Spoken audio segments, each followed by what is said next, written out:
Malamang dito nagtatago ang tribong Gunikar na nanggugulo sa inyo. At agad ko silang kakusapin nang hindi na sila maminsala pa sa inyo. Papayag lamang ako makipagkasundo sa iba pa. Kung papayag ka, ako ay iyong maging asawa. Hanggang dito pala, sinusundan mo ko? Pumunta ka ngayon din sa Adamya, mahal kong sangre. Ano naganap dito? Si Memphis? Nilusob kayo at binihag ang iyong mga kasama? Memphis! Nasaan ka? Magpakita ka sa akin! Nasaan ang mga adam niya na nasa aking kuta? Bakit mo sila binihag? Hindi ko sila pakakawalan, Alena. Hanggat hindi ka pumapahayag sa aking kagustuhan. Hindi ako makikipag-isang dibdib sa'yo, Memphis. Isa sa mga buwan na yan, kung saan nakatira si Halia, siya ang makapangyarihan pataluman ng mga buwan. Madalas siyang bumababa dito upang maligo sa batis ng katotohanan. Hindi mo ako matatakasan, Ember. Habang buhay ka nang magiging bihag ko. Ang batis ng katotohanan. Kayo ba ang Batalumang Halia? Bataluman!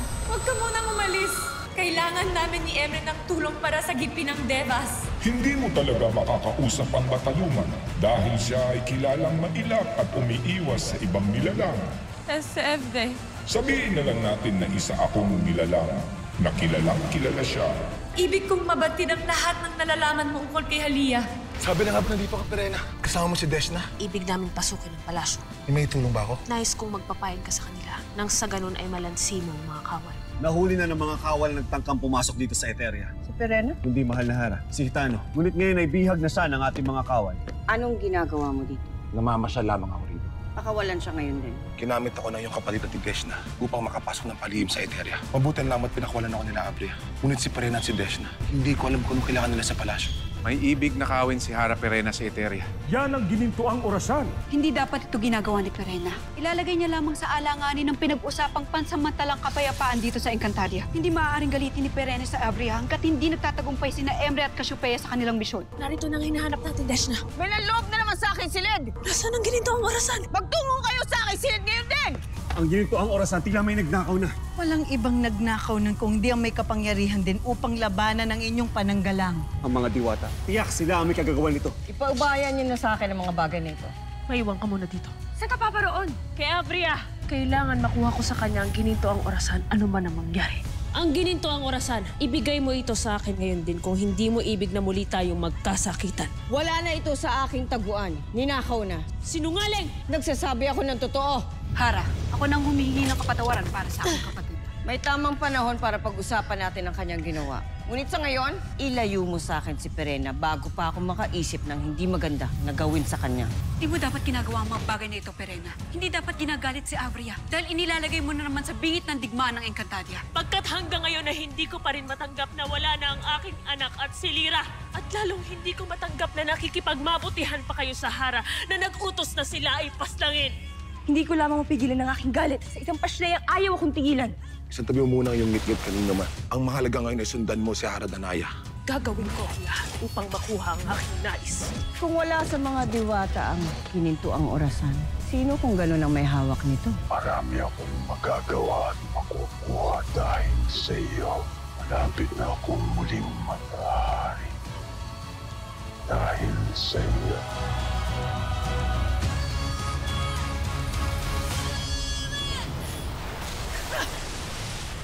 Mga warka, tigilan nyo na yan! Sneya. Huwag niyo akong tignan ng masama. Dahil nararapat lang to para sa inyong dalawa. Kapwa na kayong hindi nag-iisip ng maayos. Hindi ang isa't isang ating kalaban, kundi ang Etheria. Kaya, tigilan nyo na yan. Polre, Alena. Ganun din sa'yo, Perena.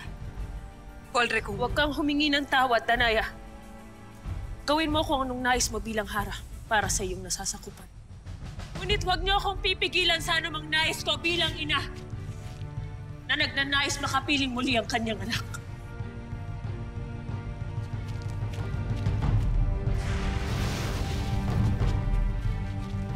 Nakakalungkot. Mukhang eto na naman ang sisimula ng hindi pagkakaunawaan natin magkakapatid. Ano na kaya nangyari kina Emre at kay Cassiopeia? Nagtagumpay kaya siya magbalik sa Devas?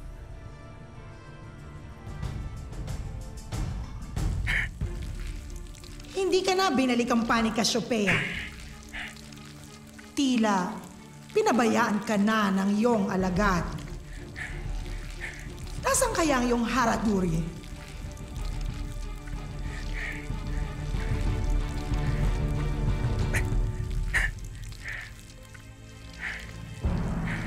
Bakit hindi ko siya makita sa aking isipan? Saan nagtungo si Cassiopeia? Hindi ba't ako lamang ang kailangan mo? Bakit kailangan mo siyang hanapin pa? May nararamdaman akong hindi tama. Hindi ka pababayaan ni Cassiopeia. Liban na lamang kung may ginagawa siyang bagay laban sa akin. Pabayaan mo na siya, Ether. Ako na lamang gawin mong bihag. Sheda! Kailangan makita ko kung nasaan ang iyong alagad na diwata!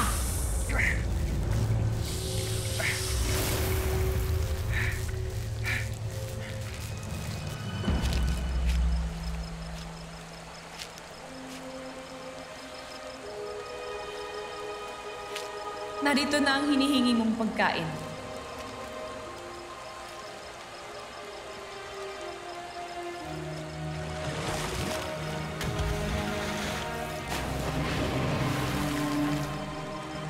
Ilapad mo na lamang dyan.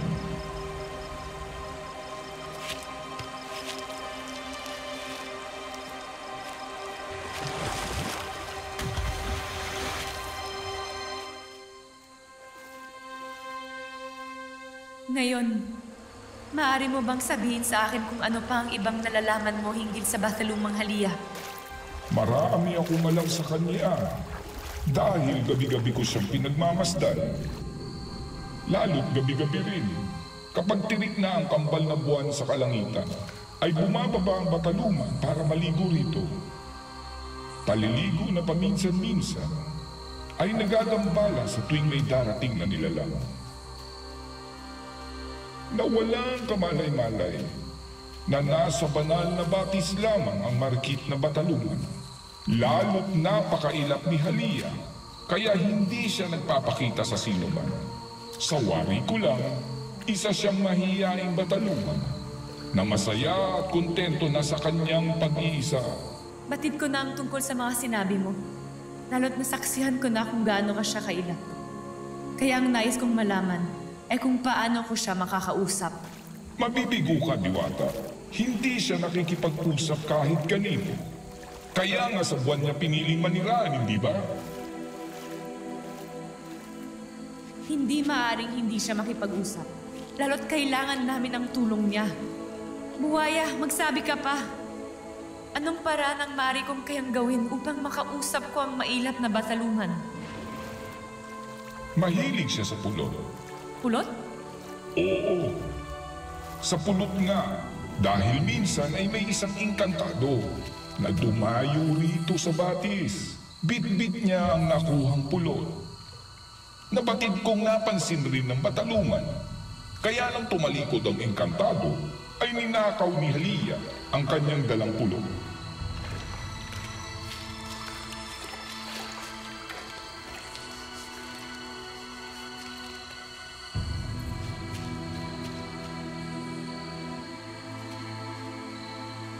At nakita ko kung paano nasiyahan si Halia sa kanyang nakuhang pulot.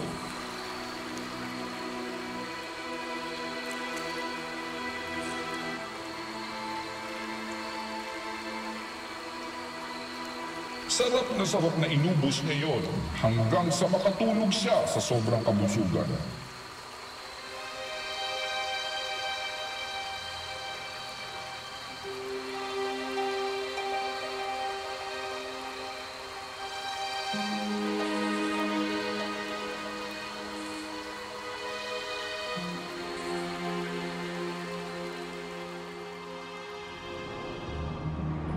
Nang araw na yun, ay hindi nawala ang kambal na buwan sa langit. At iyon ay dahil hindi agad nakabalik si Halia sa kanyang tahanan.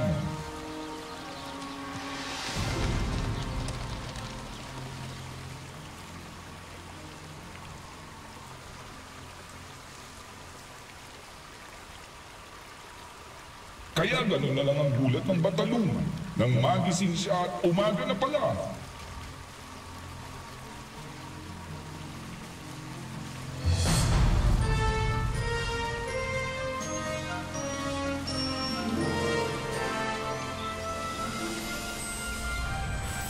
Iyan lamang ang nalalaman ko ukol sa kanya, Diwata.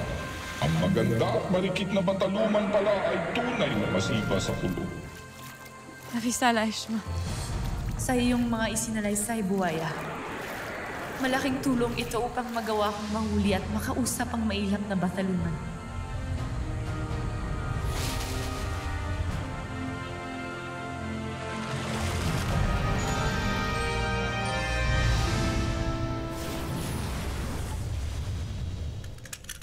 Malara, Sangre Elena.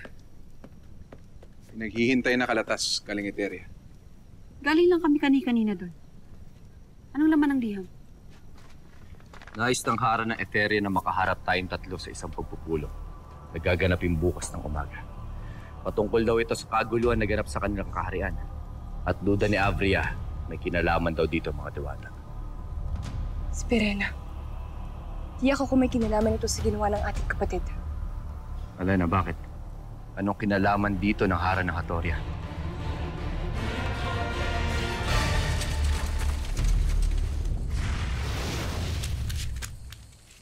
Apoy! Mabuti nagbalik ka na. Nagtagumpay ka ba? Nabigo ako makuha ang gininto ang orasan. May ibang nagnakaw nito. Sino, Apoy? Hindi ko alam. Ngunit tila hindi ko na mababalikan at maililigtas pa si Mira at si Gilas Deshna. Natawarin nawa ako ng aking anak at ng iba pang napaslang sa isla. Ngunit tila hindi ko na sila matutulungan pa. Perena.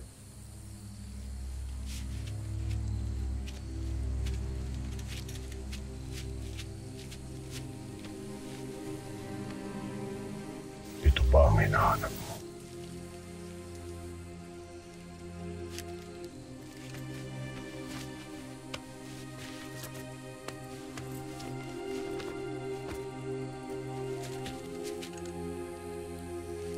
Ang gintong orasan.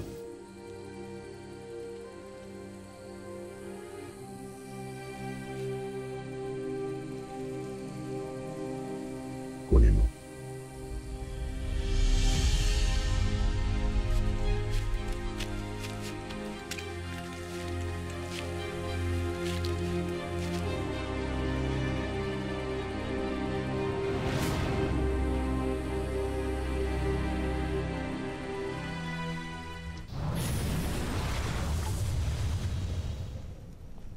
Kuya Muros, saan pupunta sila Ate Hara Danaya?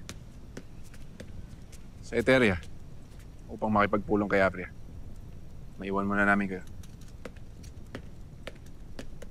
Wala na naman pala naiwang sangre dito sa palasyo.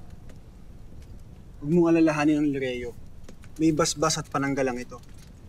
Ang alalahanin natin ay sila Ate Hara Danaya. Taksil yung Avria na yun. Alam niyo yan, kung anong gawin ni Avria sa kanila. Gusto niyong makasiguro na hindi sila malalagay sa pangalan. Anong iniisip mong gawin, Ariana? Sundan natin sila. Para matiyak natin hindi sila mapapahamak. May kapangyarihan ng mga sangre. May kapangyarihan din sila Mira at Lira, hindi ba?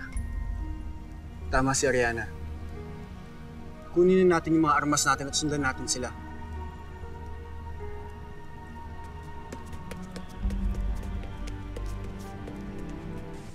Totoo ba ito? Ibinibigay mo sa akin ang ginintong orasan. Para kay Mira.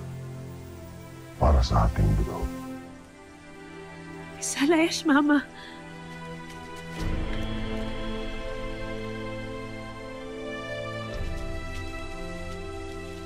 Ngayon ay napatunayan ko na tama ko.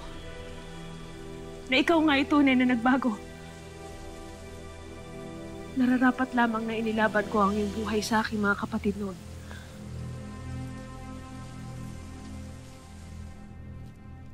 Sundan mo si Muro sa pilitan. Ibigay mo ito sa kanya. Narito ang kasulatan kung anong gagawin niyo kay Hago. At anong gagawin niyo sa kanya?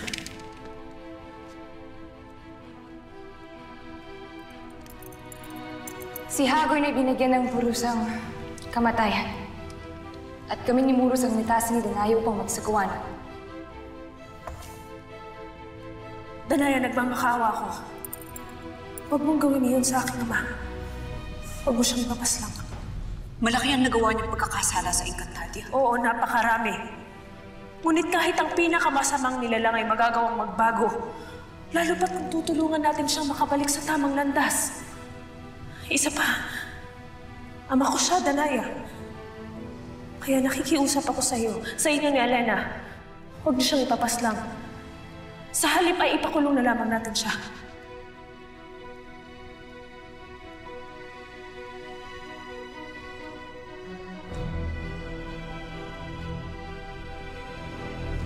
Matagal namin pinagtalo ng magkakapatid ko anong gagawin sa'yo.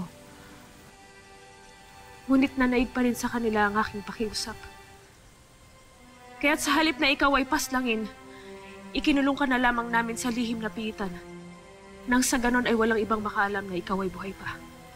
Pinatunayan mo ngayon sa akin, Ama, na tama ang aking pasya na magmakaawa para sa iyong buhay. Tunay nga na ikaw ay may puso. Muli, Avisala Eshma sa iyong ginawa para sa akin.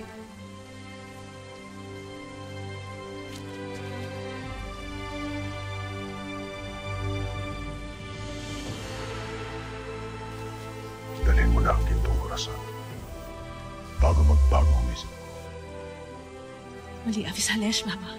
Apoy, sasama ako sa'yo. Deshna, pabayaan mo siya.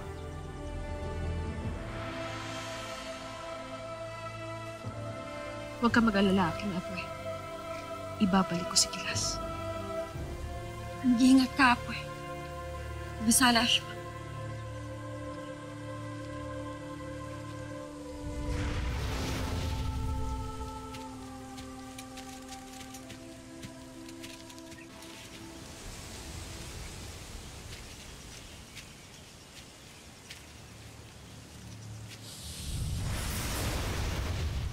Narito ka lang pala, Cassiopeia. Ano't may dala kang pulot? Anong gagawin mo riyan? Hindi ko kailangan sagutin ang iyong katanungan. Umalis ka. Huwag kang humarang sa aking daraanan. Huwag kang lapastangan sa isang bathaluman.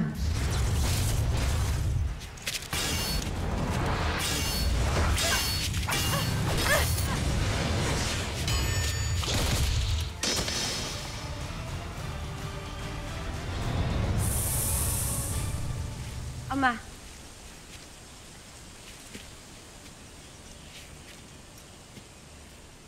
Anong kailangan mo, Deshna? Ang sabi ng iba, sa karaw na masamang hakor, na walang ibang ginawa kundi ang magbigay ng kapahamakan, kamatayan sa ibang nilalang. Pero gaya na Apoy Perena, tunayan ko na hindi totoo ang mga sinasabi nila. Avisala Eshma sa ginawa mo para kay Apoy Perena. Ano man ang sabihin nila, isa lang ang batid ko ngayon. Na isa ka palang mabuting ama.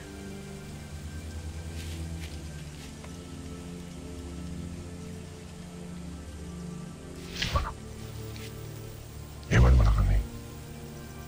Kailangan kong kausapin ang aking mga kawal. Oo, Ama.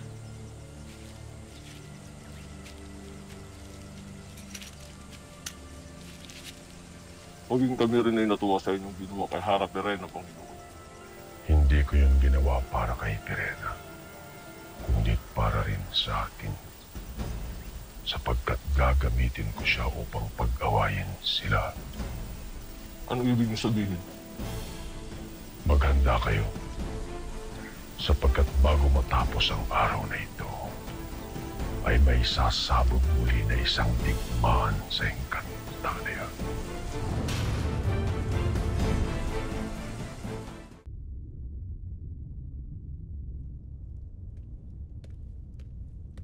Asbalang Hara. Anumang sandali ay darating na ang mga diwata at ang rama ng Sapiro upang makipagpulong sa atin.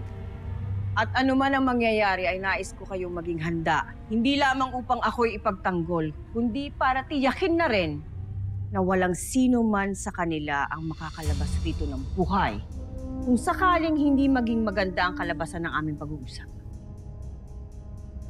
Hara, kung kami lang ni Asbal ang aasahan nyo ay tiyak na mahihirapan kaming talunin ang inyong mga panauhin.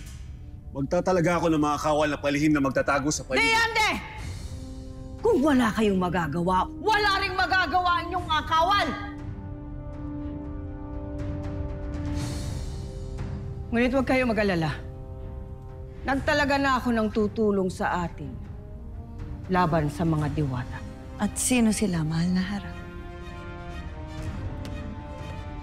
Kilalang-kilala mo sila, Andorra. Makikita mo rin sila mamaya. Sakaling maging matigas ang ulo ng mga kakausapin nating diwata.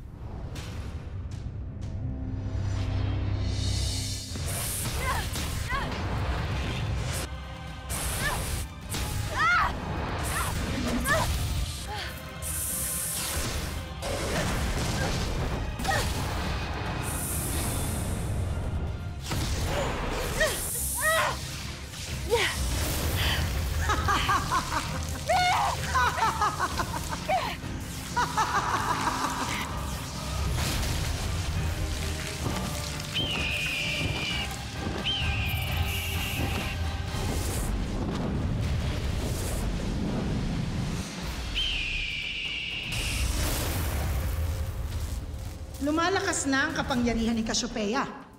Matindi ang hangad niyang maging bathaluman. Kailangan ko siyang mapigilan.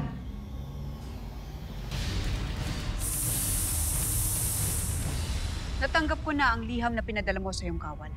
Hara Avria, nais kong malaman mo na wala kaming kinalaman sa pagkawala ng iyong nawawalang gintong orasan. Ngunit ito'y pinagtangkaan pa lang nakawin ni Pirena. Ayaw na rin sa kanyang salita. Para sa kanyang anak, Hara. Hindi para laban ng Etheria. Isang bagay na hindi niya gagawin. Lalo't si Lyra at ang anak lamang niya ang gusto niyang balikan sa isla. Ngunit dahil nabigo si Pirena na makuha ang gintong orasan. Si Pirena ang nagnakaw ng gintong orasan. Nagtagumpay siyang kunin ito.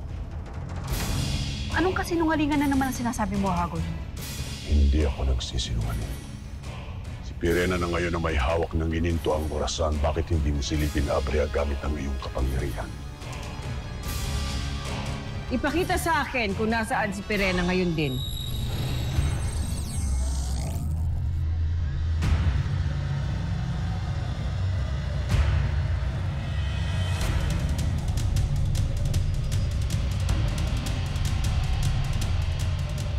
Totoo nga!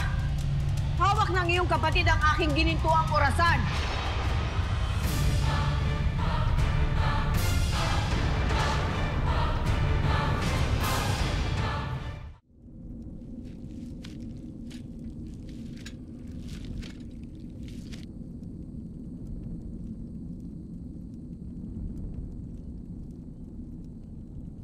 Ikaw ang magiging susi upang muli kong makasama ang aking anak.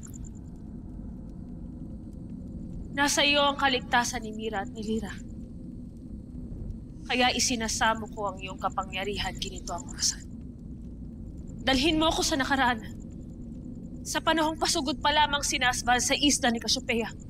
Nang sa ganun ay maharang ko sila at mailigtas ko ang aking anak.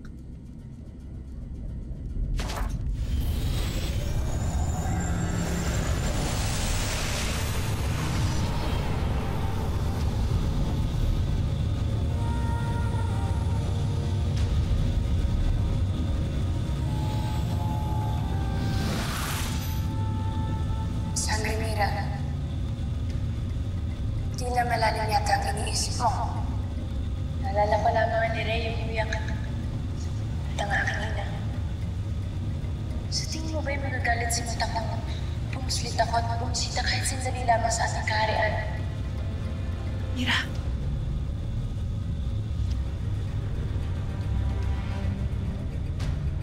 Ngayon, ano pa ang kailangan mong pagpapatunay na ako'y nagsisinungaling?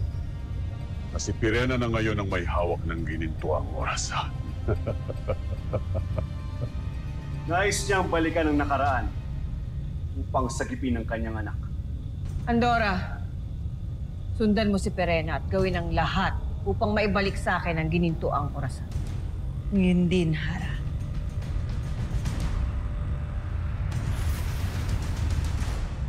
Danaya, Kailangan natin tulungan si Perena.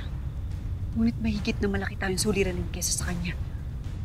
Sa ginawa ni Perena, malinaw na hindi mo mapapagkatiwalaan ang magkakapatid na ito sapagkat sila'y mga taksil.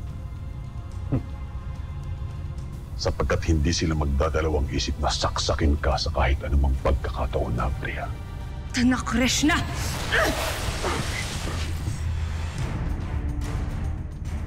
Pinabalaan ko ang mga diwata na huwag gumawa ng bagay na pagsisimulan ng madugong labanan sa pagitan nating lahat. Paumaninhara, Avria, sa ginawa ni Alena. Ngunit hindi ko siya masisisi. Hindi dapat kami dinadamay ng pusakal na si Hagorn sa nagawang kasalanan ni Perena. Lalo't hindi siya kasama sa ating kasunduan. Huwag kang magpapabihag sa kanilang mapanlinlang na salita. Sapagkat hindi mapapagkatiwalaan ng mga yan, inuulit ko sa iyo, Avria. Mga traidor ang magkakapatid na yan. Isang kasiraan ko laban sa aming Hagorn at lulunurin kita gamit ang aking kapangyarihan. Tutulungan kita, Alena. Titiyakin ko na hindi na makakahinga ang pasneyang Hagorn na ito sa anumang gagawin. Sheda, kung tunay nga ang pakikipagkasundo niyo sa akin, patunayan niyo.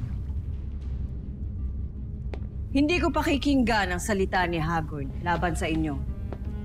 Kung ipagkakaloob niyo sa akin ang brilyante ng tubig na hawak ninyo.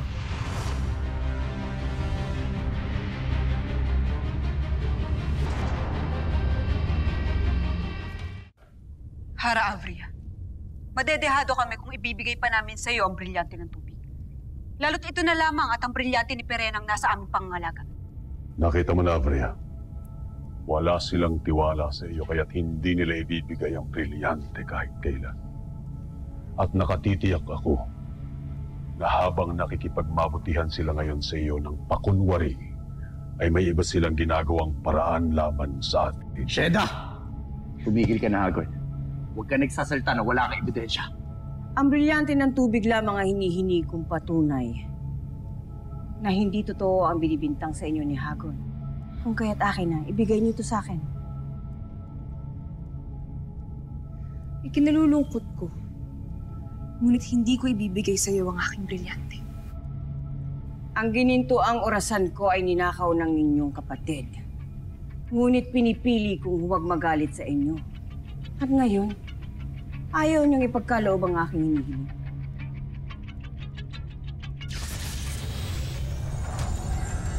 Kailangan ko ba kayong pilitin? Danaya? Alena? O kusa niyo itong ipagkakaloob sa akin? Kahit tatakutin mo pa ako, Avria, hindi ko sa'yo ibibigay ang aking brilyante. Buenaveshka, brilyante ng lupa, isinasamo ko ang iyong kapangyarihan! Hindi mo kailangang gamitin ang iyong brilyante. Mag-usap muna tayo ng maayos. Nagawin ang lahat ng paraan upang mapilit ang diwatang ito, si Sangre Alena, na ipagkaloob sa akin ang brilyante na hawak niya!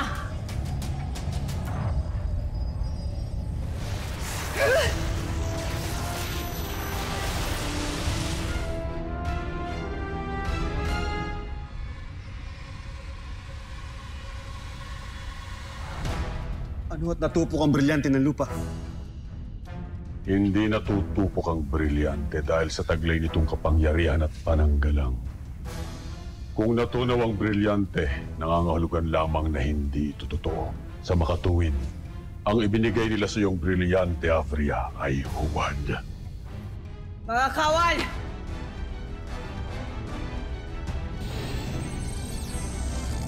Ang mga pasneya. Panahon na upang harapin ko sila. Sheda!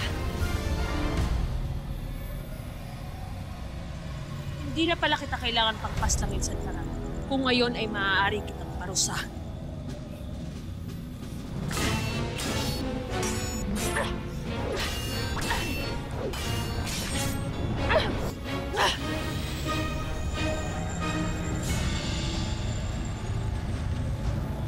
Bago mo ako paslangin, ay silipin mo muna ang mga nagaganap sa Eteria ngayon.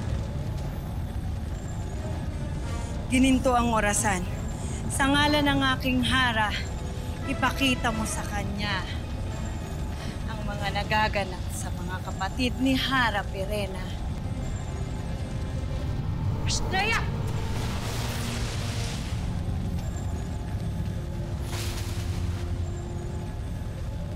Sabi ko na nga ba, niloko nila tayo.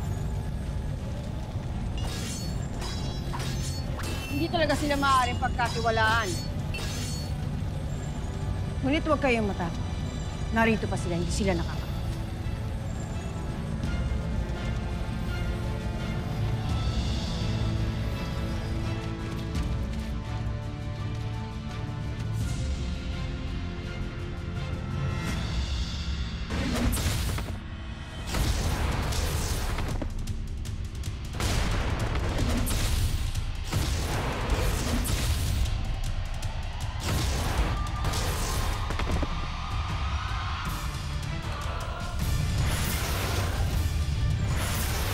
Mahal na Hara.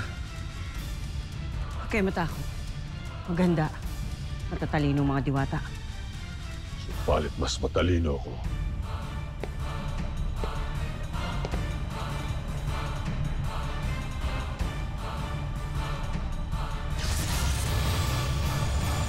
Mga brilyante na nasa aking kapangyarihan.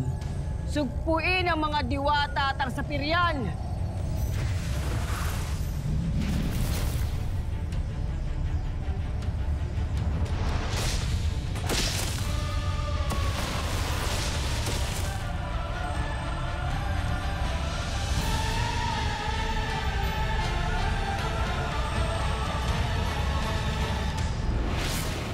Sa panganimang magkakapatid na sangre, kailangan nila ng tulong.